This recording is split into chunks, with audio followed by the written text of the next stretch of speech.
오늘 요한복음 21장 1절에서 13절 말씀 가지고 부활의 후열, 베드로 두 개의 숯불이란 제목의 하나님 말씀 함께 나누도록 하겠습니다. 우리는 부활 이후 세 번째 주일을 맞이하고 있습니다. 우리를 사랑하셔서 끝까지 사랑하신 그리스도의 비하는 십자가 고난과 죽음으로 끝나지 않고 계속 우리들의 삶에 찾아오는 뜨거운 열기로 함께해 주십니다. 주님은 부활 이후에 많은 사람들을 찾아가셨습니다.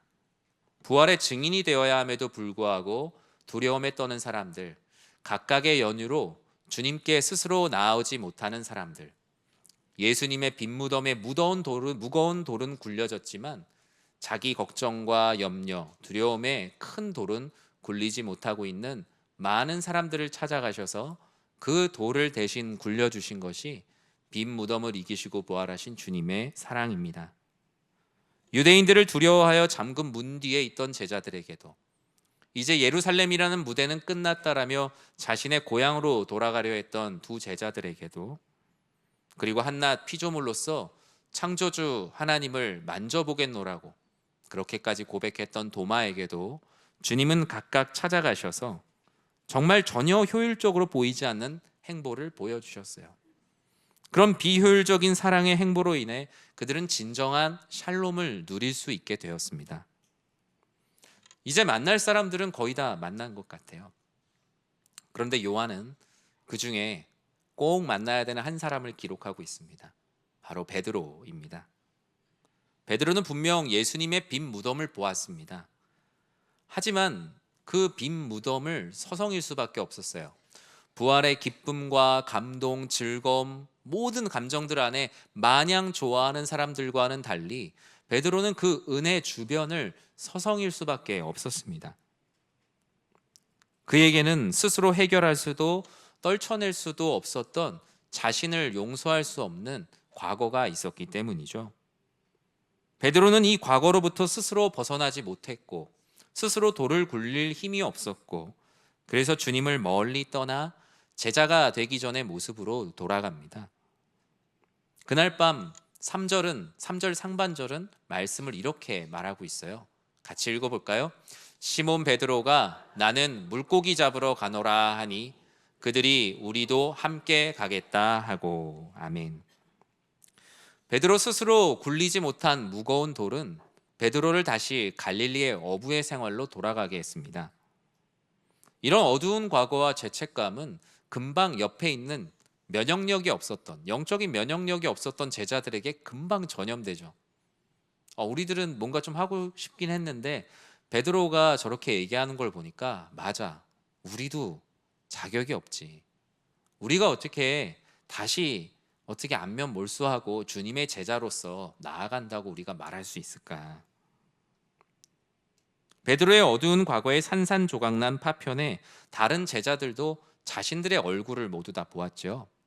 그래서 베드로가 나는 고기 잡으러 간다라고 말할 때, 그래, 우리도 고기 잡으러 가야지. 우리가 무슨 낯으로 주님을 뵐 수 있을까?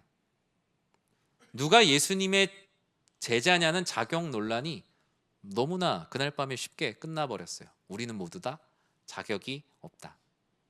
불과 며칠 전만 해도 누가 더 큰 제자냐를 가지고 가열차게 싸웠던 그 열기는 사라지고 냉랭한 밤의 바다처럼 그들은 아무 말도 하지 않고 이전처럼 물고기를 낚게 되었습니다. 하지만 그날 밤은 쉽지 않은 밤이었죠. 3절 하반절에 그날 밤을 이렇게 말하고 있거든요. 나가서 배에 올랐지만 그날 밤에 아무것도 잡지 못했다고요. 다시 내 능력대로 살아가면 얼마든지 이 갈릴리 바다를 호령하던 그들은 자신의 능력대로 살아갈 수 있을 거라 생각했지만 주님을 볼 면목도 없어서 힘든데 이 갈릴리 바다도 제자들의 얼굴을 받아주지 않았습니다. 밤새 수고하였지만 아무것도 잡지 못한 밤, 마치 주님을 만나기 전에 그들의 모습으로 그들은 다시 복원되어 있었던 것이죠. 그 밤의 어둠이 거칠 때쯤 바닷가의 해무 어스름이 한 분이 서 있는 것을 보게 됩니다. 바로 부활 이후에 찾아주시는 하나님, 보여주시는 하나님, 부활하신 주님께서 해변가에 어스름이 보입니다. 하지만 제자들은 주님을 알아보지 못해요. 물론 눈앞에 있는 안개로 인하여서 바라보지 못했을 수 있지만 그보다 더 큰 것은 설마 주님께서 자격 없는 우리들을 찾아오실까라는 마음. 어쩌면 당연한 마음이죠. 제가 제자여도 그럴 것 같아요. 제가 제자여도 아유, 주님께서 다시 살아나신 건 참 기쁘다. 그런데 새 판 짜셔야지. 우리는 십자가의 그 고난과 그 이후에도 그 옆에 있지도 않았는데 우리가 거기 가서 뭘 또 비비고 앉겠다고. 안 되잖아요. 예수님이 사람이셨다면 사람이면 그렇게 안 했을 거예요. 저도 마음에 이렇게 생각해 보니까 내가 힘들 때 오지도 않고 다 도망가 있었는데 얘네들을 데리고 뭘 하나라는 생각이 들었을 것 같아요. 아유, 그냥 차라리 예전에 내가 죽었을 때 그 시신을 달라고 했던 아리마대 사람 요셉이랑 니고데모랑 그 십자가 밑에 있었던 같이 울어주었던 그 여인들 해갖고 시즌 2 시작해야겠다. 여러분 그러지 않으세요? 당연히 그런 마음이 들었을 거예요. 그러나 예수님은 사람이 아니시죠. 예수님이 그들의 능력이 필요해서가 아니라 그들을 사랑하셔서 불렀기 때문이에요. 그들의 자격이 있어서 그들을 제자로 부르신 것이 아니라 그들을 사랑하셔서 하나님의 일을 하기 위해 강권적으로 부르셨다는 것이죠. 어둠의 건너편에서 주님께서 제자들에게 이렇게 말씀하시죠. 우리 5절 말씀 같이 읽어보겠습니다. 예수께서 이르시되 얘들아 너희에게 고기가 있느냐 대답하되 없나이다. 얘들아 너희에게 고기가 있느냐. 고기가 있느냐라는 말보다 요한의 귀에 더 크게 들렸던 것은 얘들아입니다. 얘들아라는 말 앞에 익숙한 그 음성을 느끼게 돼요. 마치 양이 목자의 음성을 잊지 않고 기억하는 것처럼 무언가를 깨달은 요한은 베드로에게 외쳐요. 저쪽에 있는 저분이 바로 주님이시다. 베드로는 주님이라는 말을 듣는 순간 그 어업을 하느라고 벗어두었던 옷을 갖춰 입고 바다로 뛰어듭니다. 그곳을 헤엄쳐 가는 시간 동안에 얼마나 여러 가지 마음들이 들었을까요? 그런데 바닷가를 헤엄쳐 가는 길에 베드로는 무언가 익숙한 냄새를 맡습니다. 불냄새. 그 냄새는 바다로 뛰어들었던 베드로조차 움츠리게 만드는 숯불의 냄새였죠. 이 냄새는 베드로를 십자가에 못 박히기 전날 그날 밤으로 다시 몰아가는 냄새였어요. 요한복음 18장 18절에 보면 이런 말씀이 있습니다. 같이 읽어볼까요? 그때가 추운 고로 종과 아랫사람들이 불을 피우고 서서 쬐니 베드로도 함께 서서 쬐더라. 요한복음 18장과 오늘 본문에 있는 요한복음 21장 성경에서 딱 2번만 등장하는 그 성경의 원어가 있습니다. 바로 숯불이라는 단어입니다. 그 숯불이라는 단어는 성경 전체에서 딱 2번 쓰입니다. 그 불의 냄새는 베드로의 생각을 십자가에 못 박히시기 전날 밤으로 데려가요. 그 냄새는 자연스럽게 그가 예수님을 부인했던 가야바의 뜰로 그를 몰아갑니다. 그를 움츠리게 했던 것은 그날의 추운 날씨가 아니라 내가 주님의 제자인 것을 들킬까 봐 전전긍긍했던 그 마음의 추위로 인해 그 불 앞에 있었습니다. 그곳에 숯불이 피어져 있는데 아무리 그 옆에 있어도 따뜻해지질 않는 거죠. 왜 계속 그 추위가 그 숯불 옆에 있는데도 떠나지 않았을까요? 오늘 본문은 2개의 숯불을 비교하고 있습니다. 첫 번째는 베드로가 예수님을 부인했던 그 가야바의 뜰에 피어져 있던 정죄의 숯불입니다. 이 숯불은 마음을 따뜻하게 하지 못합니다. 어둠을 밝히지 못합니다. 오히려 한 사람의 죄와 수치, 연약함을 드러내며 그 안에 불안해하는 사람의 얼굴을 더욱더 증폭시키는 불빛입니다. 가야바의 숯불은 베드로의 비겁한 타협과 주님을 부인한다는 그 고백의 장작을 머금고 활활 타오르고 있어요. 몸의 추위를 위해 영혼의 추위를 내어준 베드로. 하나님보다 사람을 두려워하면 올무에 걸린다는 잠언의 말씀처럼 지금 베드로는 이 가야바의 뜰의 숯불 앞에 단단한 올무에 걸려 있었어요. 그 숯불에 그의 무지함과 의로움이 산산조각 나서 타오르고 있습니다. 너도 주님의 제자냐라는 계속되는 날카로운 질문이 될 때마다 숯불의 불빛은 더욱 커져서 베드로의 당황하는 얼굴, 수치스러운 얼굴을 더 붉게 드러냅니다. 불과 몇 시간 전만 해도 주를 위해 목숨을 버리겠다라는 당당한 베드로의 얼굴은 없고, 자신이 주님의 제자인 것을 들킬까봐 두려워하는 베드로의 얼굴만 그 가야바의 그 불빛은 밝히고 있어요. 이처럼 사람의 의로움은 오히려 자신의 부끄러움을 비추는 그런 불빛밖에 되지 못합니다. 베드로는 주님 앞에 자신의 의로움과 호기로움으로 내 얼굴을 드러내 보려고 했지만 결국 가야바의 숯불 앞에 드러난 것은 그의 연약함과 수치, 그리고 주님을 부인하는 그 모든 정죄함으로 가득한 시간을 보냈죠. 부끄러움으로 얼굴이 터지기 직전 새벽 닭이 울었습니다. 베드로는 자신을 정죄하는 가야바의 숯불로부터 도망쳐 심히 통곡했다라고 성경은 기록을 해요. 가야바의 그 숯불빛에 드러난 추악한 민낯을 본 베드로는 자기 스스로를 정죄하지 않을 수가 없었어요. 내가 이 정도밖에 되지 않는구나. 나의 산산조각난 의로움, 그리고 자신의 추악한 민낯을 보게 되었던 그날의 그 숯불과 그 냄새는 잊혀지지 않는, 그에겐 하나의 트라우마와 같이 남게 되었습니다. 그런데 지금 주님이라 하여 바다에 뛰어드는 그 순간 익숙한 숯불의 냄새가 나는 것이죠. 무언가 위축되고 두려울 줄 알았었는데, 그런데 뭔가 달라요. 같은 숯불인데 피우는 사람이 다른 것이죠. 9절에 보면 그 장면을 이렇게 기록을 하고 있습니다. 함께 읽어볼까요? 육지에 올라보니 숯불이 있는데 그 위에 생선이 놓였고 떡도 있더라. 아멘.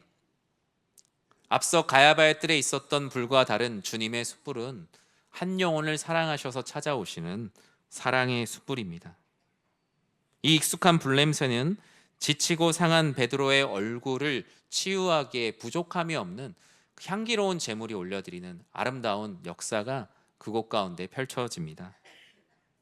주님께서는 왜 이렇게 베드로를 친히 찾아오셔서 이 숯불을 피우셨을까요? 본문은 우리들에게 말씀합니다. 이 숯불은 나는 너를 정죄하지 않는다라는 주님의 사랑입니다. 과거 십자가의 밤 그 뜰의 불냄새에 갇혀 주님의 은혜 가운데 나오지 못하는 그 영혼을 불쌍히 여기셨죠. 오늘 주님께서 주시는 만찬, 그 숯불의 냄새는 나는 너를 정죄하지 않는다라는 사랑과 포용의 불향입니다. 주님은 베드로에게 왜 내가 나를 부인했느냐라고 묻지 않아요. 왜냐하면 이 숯불의 향과 불빛이 이미 그에게 묻고 있기 때문입니다. 주님은 주님을 만났음에도 불구하고 주님께 다가가지 못했던 제자의 마음을 헤아리시고 지금 그의 영육의 배고픔, 그 간절함을 아셨어요. 그래서 12절에 그들을 이렇게 초대하죠. 같이 읽어볼까요? 예수께서 이르시되 와서 조반을 먹으라 하시니 제자들이 주님이신 줄 아는 고로 당신이 누구냐 감히 묻는 자가 없더라. 아멘. 아무 일도 없었던 것처럼 갈릴리의 아침은 주님을 3번 부인한 그 밤의 시간들도 지워버렸어요. 십자가의 죽음으로 인해 두려움에 예루살렘 밖으로 도망갔던 그 밤도 걷어냄에 부족함이 없는 아침이었습니다. 주님이 해변에 피우신 숯불의 불빛과 그 냄새, 그리고 그 위에 올려진 떡과 물고기는 더할 나위 없는 주님의 아름다운 성찬의 자리가 되었죠. 사랑하는 성도 여러분, 우리도 주님 앞에 나아가지 못할 때가 얼마나 많이 있습니까? 실제로 성도님들이나 주변에 있는 분들을 만나보면 그냥 하나님이 싫어서 안 나오는 분도 있어요. 그리고 하나님 믿는 것보다 다른 더 중요한 것이 많다라고 스스로 판단해서 그냥 안 나오는 분들도 있습니다. 꼭 상처 이런 거 없이 그냥 관심 없어서 안 나오는 분들도 많이 계시죠. 하지만 내가 주님 앞에 나아가야 함을 알지만 나 스스로의 자격에 대해 묻고 내가 죄인이고 내가 주님 앞에 나아갈 수 없는 떳떳하지 못한 사람이라는 그 생각에 잠겨서 주의 전에 나오지 못하는 분들도 있습니다. 지금도 우리 교회 교인들 중에서도 한번 생각해 보세요. 열심히 신앙생활하다가 뭔가 한번 관계나 여러 가지 상황들이 삐끗해서 교회 공동체 예배에 나오지 못하는 분들 있습니다. 사람 사이의 시험, 하나님과의 관계, 믿어지지 않는 불신과의 싸움에서 저절로 멀어진 많은 영혼들이 있습니다. 사탄은 끊임없이 그들의 마음 가운데 죄책감의 가시로 그 마음을 찔러 피를 냅니다. 용서받을 수 없다, 슬픔과 절망의 자리로 몰아갑니다. 가야바의 뜰의 그 숯불 냄새를 맡게 하여 주님께로 나아오지 못하게 합니다. 그러나 주님께서는 오늘도 우리들에게 주님께서 기뻐하시는 그 숯불을 이렇게 피워주시는데 그게 바로 우리 공동체의 예배입니다. 오늘의 예배 역시 십자가 제단 숯불이 피워진 자리입니다. 우리의 예배는 예배당이 있어서 드릴 수 있는 것이 아니라 주님께서 숯불과 같은 십자가에 자신을 대속제물로 드리셔서 죄로 인한 모든 사람들의 사망 권세의 냄새를 사라지게 하시고 예수 십자가 보혈의 은혜를 주셨기에 우리는 살아갈 수 있습니다. 우리의 예배는 주님께서 제물로 드려주신 그 숯불의 향기가 차고 넘치는 예배가 되어야 하겠죠. 이 세상의 수많은 숯불들은 우리를 끊임없이 정죄하고 내가 어찌 그리스도인이냐라고 묻습니다. 우리는 분명 죄인이요 주님 앞에 나아갈 자격이 없습니다. 그러나 주님인 걸 알아보고 자격이 없지만 바다에 뛰어드는 사람들, 연약하지만 내가 주님을 믿어보겠다고 하는 사람들, 주님을 심지어 부인하고 배신했지만 주님께서 아침 먹으라 라고 얘기하면 염치불고하고 그 자리에서 아침밥을 우걱우걱 먹을 수 있는 사람들, 주님은 그런 사람들을 제자로 부르시는 거예요. 그 제자들이 자기가 아침 먹을 자격이 돼서 그 자리에 가서 아침을 먹었겠습니까? 아마 고개를 푹 숙이고 얼굴도 볼 수 없는 죄인 중에 죄인들이었을 것입니다. 그런데 교회는 그런 거죠. 믿음이란 무엇입니까? 주님 앞에 자격 없음에도 불구하고 염치불고하고 그럼에도 불구하고 주님께서 차려주시는 밥을 먹겠다고 나오는 사람들, 그게 바로 교회 아니겠습니까? 그게 바로 신앙의 공동체 아니겠습니까? 그런데 우리가 서로 누가 더 으뜸이냐, 누가 더 잘났냐를 얘기하는 게 무슨 의미가 있겠습니까? 주님은 어쩌면 베드로가 가장 맡고 싶어 하지 않았던, 그를 괴롭게 했던 숯불을 피웠지만 오히려 그가 두려워했던 숯불을 피움으로 주님께서 마치 가늠한 여인에게 말씀하셨던 것처럼 나는 그때 너를 정죄하지 않는다. 자신을 향기로운 제물로 드려 베드로를 새롭게 하시기 위한 사랑이에요. 여러분, 이렇게 기도하십시오.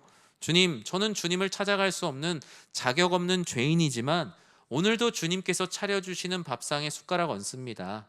주님, 저에게 주님의 말씀을 나눠주시고 사랑을 나눠주셔서 그 말씀과 사랑을 먹고 잘 살아가게 해달라고. 그것이 바로 죄인된 우리가 드리는, 주님께 올려드리는 기도가 됨을 여러분 믿으시기 바랍니다. 이 주님의 숯불은 이 거룩한 덮어쓰기로 우리의 모든 죄책을 사하시고 우리가 주님께 나아가지 못하는 모든 장애물들을 걷어가시는 사랑입니다. 그 사랑은 지난날의 모든 과오를 덮어주시는 바다 같은 사랑, 하늘보다 높은 사랑이죠. 모든 것을 덮고도 남을 거룩한 덮음이에요. 주님은 베드로의 과오를 덮어주시며 다음으로 나아갈 수 있는 디딤돌을 내어주셨어요. 15절 말씀을 같이 한번 읽어보겠습니다. 그들이 조반 먹은 후에 예수께서 시몬 베드로에게 이르시되 요한의 아들 시몬아, 내가 이 사람들보다 나를 더 사랑하느냐 하시니 이르되 주님, 그러하나이다. 내가 주님을 사랑하는 줄 주님께서 아시나이다. 이르시되 내 어린 양을 먹이라 하시고 아멘. 주님은 사랑의 숯불로 피워진 그곳에서 그들의 아침을 먹이신 후에 베드로에게 다음과 같은 질문을 하십니다. 그리고 그 질문을 듣는 모든 제자들에게도 들리게 말씀하십니다. 요한의 아들 시몬아, 내가 이 사람들보다 나를 더 사랑하느냐? 과거 주님을 부인했던 이에게 사랑을 말씀하시며 베드로의 입술을 통해서 내가 주님을 사랑하는 줄 주께서 아십니다라는 그 고백을 끌어내세요. 그 안에 두려움 가운데 묻혀있던 믿음을 마치 영적인 산파가 되셔서 그 믿음을 잘 끌어내어서 잉태하게 하십니다. 그 잘 끌어내서 그 아이를 낳게 하세요. 믿음이란 아이를 낳게 하시는 산파로 주님께서 함께 해주세요. 이전 일들을 기억하지 않겠다, 다시 시작해보자 하시는 주님의 초대요, 주님의 사랑을 통한 거룩한 덮어쓰기입니다. 우리의 인생에는 컴퓨터처럼 우리의 폴더 안에 여러 가지 폴더들이 있어요.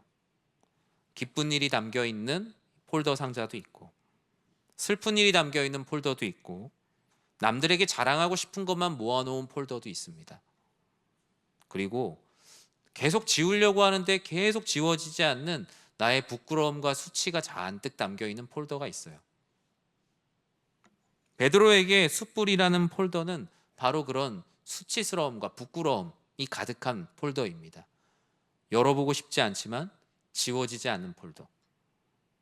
이전에 있던 수치와 정죄, 죄책감을 주님께서는 내가 나를 사랑하느냐라는 질문을 통해 내가 나를 사랑한다면 그걸로 됐다, 그 모든 이전 일을 기억하지 않겠다라고 말씀하시는 십자가의 은혜와 사랑을 다시 한번 이 해변의 식탁을 통해서 말씀해 주십니다. 부활 이후에 문을 잠그고 있던 제자들의 흑역사는 주를 위하여 온 세상으로 나아가는 부활의 증인들의 이야기로 바뀌었어요. 사도행전이라는 거룩한 덮어쓰기가 제자들 가운데 진행되고 있습니다. 엠마오로 가던 두 제자도 다시 예루살렘이라는 무대로 돌아와 다시 보냄을 받는 거룩한 덮어쓰기가 그들에게 시작이 되었죠. 주를 만져봐야만 믿겠다던 도마의 일생도 예전에 그가 고백했던 우리도 주와 함께 죽으러 가자, 그때는 부활 생명을 못 믿어서 우리도 주와 함께 죽으러 가자라며 허풍을 치던 도마였지만, 이제는 성령의 충만함을 받아 정말 주 예수 그리스도의 이름으로 모든 곳에 나아가 죽으러 가자라고 외치는 전혀 다른 사람이 되었습니다. 주님의 제자들은 이와 같이 주님의 사랑으로 덮여진 사람들, 양을 목숨처럼 여기는 목자의 사랑으로 우리는 모든 죄 사함을 받게 되는 것입니다. 이것이 바로 우리를 끝까지 쫓아오시는 부활의 후열이요 모든 것을 덮으시는 주님의 은혜임을 여러분 날마다 고백하시길 진심으로 축복합니다. 말씀을 맺습니다. 여러분에게 기억하고 싶지 않은 순간들이 나중에는 나에게 정말 필요한 순간이었다라는 것을 깨닫는 시간들이 아마 있으셨을 거예요. 저도 말씀을 준비하면서 이 베드로의 마음과 같은 나의 시간들이 있었나라는 생각을 해봅니다. 저에게는 군대에 있을 때가 그때였던 것 같아요. 교회를 안 다니고 있었거든요. 보통 이등병 때 힘들면 초코파이라도 먹으려고 교회를 가는데 단 한 번도 가지 않았어요. 기독교, 불교, 그리고 천주교 셋 중에 하나 골라야 되거든요. 제가 천주교는 갔는데 불교는 못 가겠더라고요. 그런데 하나님께서는 이렇게 주님께 나아가지 못하는 자들을 찾아오셔서 강권적으로 역사를 하십니다. 저는 교회를 다시 가게 된 게 인사명령으로 교회를 가게 됐어요. 제가 병장 때 갑자기 군종이 됐거든요. 교회를 섬길 사람이 없다고 교회를 다녀본 사람이라도 군종을 하라고 하셔갖고 병장이 돼서 이 군복에 이 군종에서 십자가 마크 그 오바로크 이렇게 치는 소리가 아직도 저에게는 귀에 생생합니다. 교회를 가서 앉았을 때 다른 건 몰라도 그날 그 예배당 토요일, 주일 전날 토요일에 그 예배당의 그 서늘한 기후, 그리고 여러분 잘 못 느끼실 수 있지만 교회 안에서만 좀 나는 냄새가 있어요. 오래된 나무 냄새.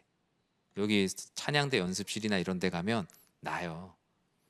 늘 있을 때는 모르는데 한참 떠나 있다가 오면 그 냄새가 납니다.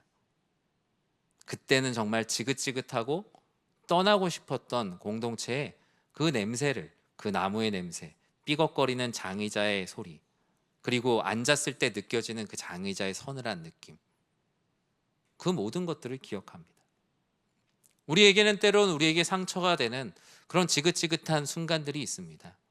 하지만 주님께서는 친히 그 숯불을 피우시고 주님 자신의 몸을 제단 위에 올리시며 그 불과 향기로 우리들을 친히 부르십니다. 우리의 교회도 그런 교회가 돼야겠죠?